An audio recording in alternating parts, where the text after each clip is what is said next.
Hi, Josh. Thank you very much for joining me today. I know your story and I know the things that you're going to talk about at our DE&I conference on Monday, but I'm going to get right into it because I want people that are out there in the audience potentially wanting to know why they want to attend, what they're going to hear from you. So tell me, what is covering? Because I think people hear that and don't really know what it means. Well, Laura, thanks for having me, and I'm really excited for the DEI event with LSHRM on Monday. The topic of covering is one that I've really been thinking about for a number of years, and the way that I define it is downplaying, hiding, or filtering parts of ourself at work and in business meetings, with different social groups, and even at school and with family. And so through interviews and research I've done, along with work from Deloitte and UCLA Williams Institute, we've really seen that covering is something that presents across groups. So sometimes with diversity, equity, inclusion, and accessibility work, it can feel like we're maybe separating one group versus another as we're trying to tackle some of these topics. And covering is something that's been present for straight white men, Black women, LGBTQ folks, people with disabilities, covering related to age, to growing up in poverty. So all different types of things that impact our lived experience, how we show up, and the way we can contribute in the workplace, the way we can lead, and our sense of belonging and our connection to what brings us value in the world. Yeah, and that is so important. And I think just in my mind, that conversation, for many reasons, has not been had. We're not, and we need to continue the conversation and starting, each day with that mentality that we want to understand and have having better knowledge about what it means and what people are dealing with. So tell me, how is covering connected to authenticity? So I think, over the past few years, we've heard a lot of language around show up authentically, show up as your best self, show up as your whole self.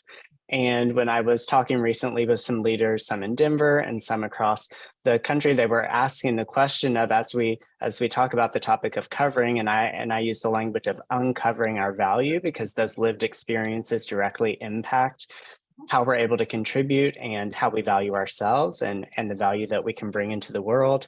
And they asked this question of, well, are we saying that people are bringing, when they come into the workplace, are they unburdening every emotion and every story and every experience that they've ever had onto each other? Is that what we are encouraging people to do? And when I'm talking about covering and authenticity, I'm talking about bringing those foundational elements of who we are, and for it to be safe for those pieces of who you are and how you identify to come to the workplace with you. Through workshops, I've heard from people who didn't mention having a same-sex partner, or wouldn't wear their wedding ring because they were in a gay relationship and in different spaces that didn't feel accepted. Working with some boards of directors, we heard from people at both ends of the age spectrum, being in the older age bracket and in the younger, of why they covered in the workplace related to their age and what parts of themselves they left at home. And so when I'm talking about authenticity and uncovering your value, that's really what I'm thinking about. How are we creating that space for people's lived experience to shine through and to support the work and the collaboration and the leadership and the collective impact that we can have together? Absolutely. And that's wonderful. And I'm so glad that you've been having those conversations with those leaders and with people at all ends of the spectrum, because there are some real bias, that, and across the board, and we just don't know exactly where that exists. And sometimes it's not just known because of age or race or anything like that. So what will people learn about and walk away from this session on Monday, from your presentation, from being with you in this space and learning more about your story? So I'll be delving into the topic of covering, how it can contribute to coping mechanisms that can often have a negative impact and even lead to burnout. And then really looking at the intersection of that with what we experienced over the past few years, COVID-19, the socio-political environment.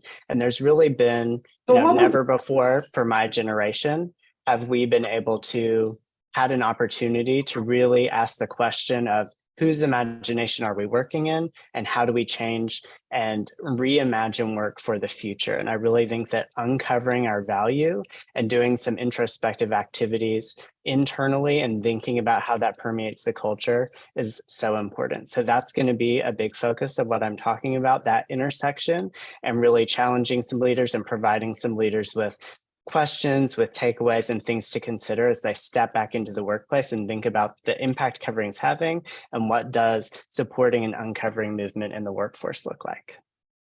That's fantastic. Well, I can't wait to see your whole presentation on Monday, 6 p.m. It's going to be at the Masonic campus. We're kind of trying to figure out exactly what building we're going to be in, Okay. but all of that is soon to come. And I really appreciate your time today. And I do feel like people will walk away from this little snippet of a video, know you a little bit more, and then want to really see the whole presentation on Monday. So thank you very much. Thanks, Laura, for having me, and can't wait to see you on Monday.